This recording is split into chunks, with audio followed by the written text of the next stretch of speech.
नमस्कार।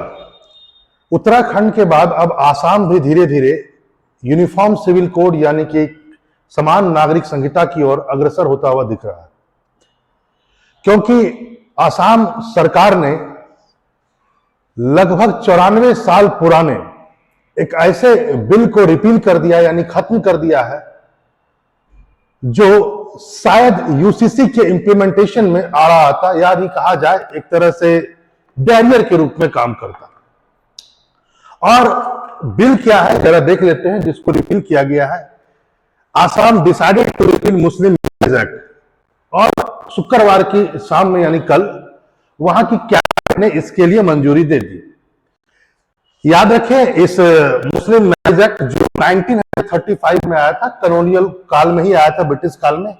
यदि कहा जाए, आप लोग इसे शायद पूरा नहीं देख पा रहे हो, लेकिन यदि मैं इसको कहूं तो इसे the Assam Muslim marriage act and divorce registration act भी कहा जाता है, तो इसको भी ध्यान में रखेंगे। ठीक है, क्या है पूरा बात जरा देख लेते हैं। यहां पर जैसा कि मैंने आपसे कहा कि स्टेट कैबिनेट ने फ्राइडे की रात को डिसाइड कर लिया to repealing the British era marriage and divorce act special for Muslims. और ये माना जा सकता है ऐसा कि उत्तराखंड की तरह अब आसाम भी धीरे धीरे आगे बढ़ रहा है उसी दिशा में जहां पर यूसीसी को लागू कर दिया जाएगा। यहां पर एक बात ध्यान रखेंगे, ये जो एक्ट है, ये एक्ट एक तरह से कहा जाए तो लाइसेंस देता था कि वह इसी के अंदर रह करके या तो अपनी शादी को पंजीकृत करवा भी सकते थे और नहीं भी करवा सकते थे। कोई ऐसा नहीं कि पंजीकरण कराना जरूरी ही था, रजिस्ट्रेशन कराना। दूसरा पॉइंट इसमें एक और भी था हिसाब किताब कि यदि कोई चाइल्ड का मैरिज हो जाता है, मान लेते हैं, तो चूंकि पंजीकरण से उसको छूट मिली हुई है, तो पता भी नहीं चल पाता था कि आखिर वो चाइल्ड है या वयस्क हो चुका है। तो एक तरह से कहा जाए कि चाइल्ड मैरिज को मुस्लिम समाज में रोकने के लिए एक बहुत बड़ा प्रयास भी था। दूसरा पॉइंट, इसमें लीगल कोई खास प्रोविजन नहीं था, तलाक का वही पारंपरिक रूप था, वह भी दिक्कत वाला था। शादी का भी एक तरह से कहा जाए पॉलीगैमी वाला हिसाब किताब था, बहु विवाह कर सकते थे आप। तो ऐसा कोई आप प्रोटेक्शन नहीं था इस लॉ में।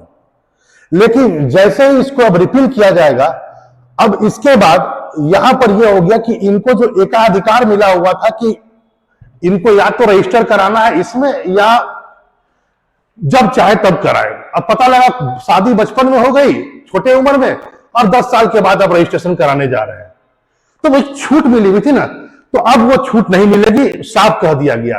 कुछ और समझ सकते हैं, चीफ मिनिस्टर जो हेमंत बिस्वा शर्मा है, उन्हीं के लीड में ये सब चीजें हो रही है। और यहां पर अब आप ध्यान रखेंगे, एक बात साफ कह दिया गया है, वो यह कह दिया गया है कि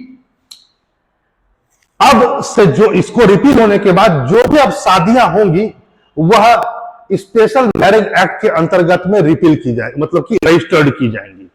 अब स्पेशल मैरिज एक्ट के अंतर्गत आने से पहले मैं एक बात और भी बोल देना चाहता हूं, वो यह है कि अभी तक जो भी उन लोगों का रजिस्ट्रेशन होता था मुस्लिम शादियों का, तो उनके जो रजिस्ट्रार होते थे, थोड़ा बहुत उनको उस पोस्ट पर रहने वाले लोगों को अब दिक्कत हो सकता है, क्योंकि जब वो बॉडी, वो कानून ही नहीं रहेगा तो वो बॉडी भी नहीं होगी।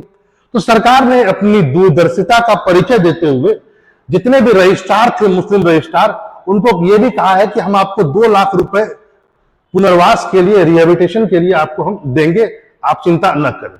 अब जैसा कि मैंने आपसे कहा वह यह था कि अब इस एक्ट के रिपील होने के बाद, जो 1935 का एक्ट था, उसके रिपील होने के बाद उनको अब स्पेशल मैरिज एक्ट के अंतर्गत में ही उनके विवाह को पंजीकृत कराना होगा। 1954 में यह आया था। एक बात ध्यान रखेंगे, स्पेशल मैरिज एक्ट वैसे एक और भी आया था 1972 में, 1872 में भी आया था। इसी में पहली बार इंटरकास्ट मैरिज के साथ साथ इंटर रिलीजियस मैरिज के लिए भी क्लॉज बनाए गए थे। लेकिन चूंकि विवाह की आयु पर बहुत कम हुआ करती थी उन दिनों, तो इन सब चीजों को दूर करते हुए एट लास्ट जो आज का स्पेशल एक्ट वह 1954 का है। इसमें आप ध्यान रखेंगे, इसमें सिंपल एक बात जान लीजिए, इसमें रिलीजन को कोई बैरियर नहीं माना गया है। कोई एक व्यक्ति हिंदू है, लड़की मुस्लिम है, या लड़की हिंदू है, लड़का मुस्लिम है, यदि उन दोनों को शादी करना है तो इसके लिए आप कौन सा क्लॉज है? क्योंकि मुस्लिम पर्सनल लॉ के अपने कानून है, मुस्लिम मुस्लिम शादी कर सकते हैं भारत में, हिंदू हिंदू शादी करते हैं अपने हिंदू विवाह पंजीकरण अधिनियम 1955 के हिसाब से। लेकिन इंटर कास्ट यदि मैरिज होता है, सॉरी इंटर रिलीजियस यदि मैरिज होता है, तब उसके लिए ये आप ध्यान रखेंगे स्पेशल मैरिज एक्ट, इस पर मैंने बहुत क्लास भी लिया हुआ है, 1954। इसी में पंजीकरण कराना पड़ेगा अब सबको, जितने भी मुस्लिम परिवार के लोग हैं, अब उनको भी अपनी शादी को भी इसमें करना होगा, चाहे वो इंटर हो या अपने अपने में वो करना चाह रहे हो, चाहे दो धर्म में या अपना। यहां पर आप ध्यान रखेंगे, इसमें साफ कह दिया गया है, वो यह है कि इसमें एक क्लॉज है कि लड़का 21, लड़की 18 साल। यानी इतना तो सही है कि जो अभी तक बाल विवाह को रोकने में असमर्थ रहा, जो 1935 का Muslim and divorce marriage and divorce act जो था, अब इस के इंप्लीमेंटेशन से अब ये नहीं हो पाएगा। दूसरा, शादी को अब रजिस्ट्रेशन कराना पड़ेगा। अब आप सोच सकते हैं कितना इसमें खास बात है, आप बच नहीं सकते हैं शादी को रजिस्ट्रेशन से। तीसरा पॉइंट, एक बात यह भी ध्यान रखें कि द स्पेशल मैरिज एक्ट जो है, जो 1954 में आया, वो बहुत हद तक ब्रिटेन में जो स्पेशल मैरिज एक्ट 1949 था, उससे बहुत ज्यादा हमारा ये एक्ट इंस्पायर्ड रहा और बहुत हद तक उससे ये क्या है, सिमिलर है। यहां पर एक बात ध्यान रखेंगे, इसमें क्या कहा गया जरा समझिए।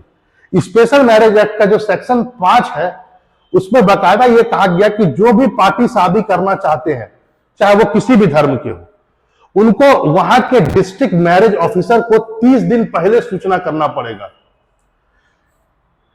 30 दिन पहले सूचना करना पड़ेगा। और दूसरा पॉइंट और भी कहा गया, कम से कम एक पार्टी को, लड़का वाले पार्टी या लड़की वाले पार्टी को, जिस दिन आपको शादी करना है उससे 30 दिन पहले आपको डिस्ट्रिक्ट के मैरिज ऑफिसर को तो सूचित करना ही होगा, और उसमें से एक पार्टी को उस डिस्ट्रिक्ट में 30 दिन तक कम से कम रहना पड़ेगा। उसके बाद जब 30 दिन खत्म हो जाएगा तो 31st डे आप मैरिज कर सकते हैं।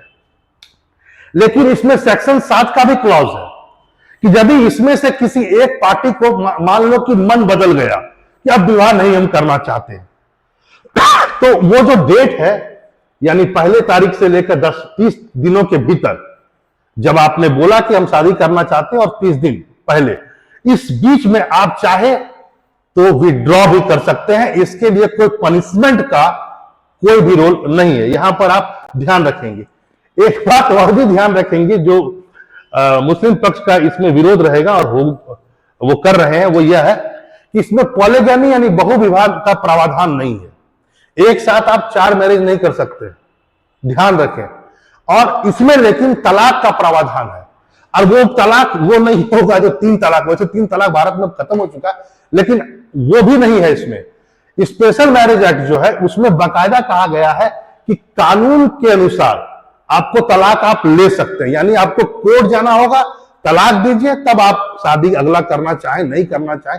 और उसके लिए कुछ ग्राउंड भी बनाया गया है कि तलाक किन किन बेसिस पर लिया जा सकता है। जैसे मान लेते हैं क्रूरता, व्यभिचार्य, परित्याग मतलब पत्नी को त्याग दिया गया हो, या धर्म परिवर्तन, आप पहले कोई और था और पता लगा आप हिंदू थे, आपका मैरिज मुस्लिम से हुआ, और अब आपको जबरदस्ती कहा जा रहा है कि आप मुस्लिम धर्म को अपना ले क्योंकि आपने मैरिज कर लिया। तो यह भी एक ग्राउंड है, याद रखें, तलाक लेने का, कि यदि आपको पीड़ित किया जा रहा है धर्म परिवर्तन के लिए, तो आप इस आधार पर जा सकते हैं। और एट लास्ट तो है ही, आपसी सहमति के आधार पर डाइवोर्स लिया जा सकता है।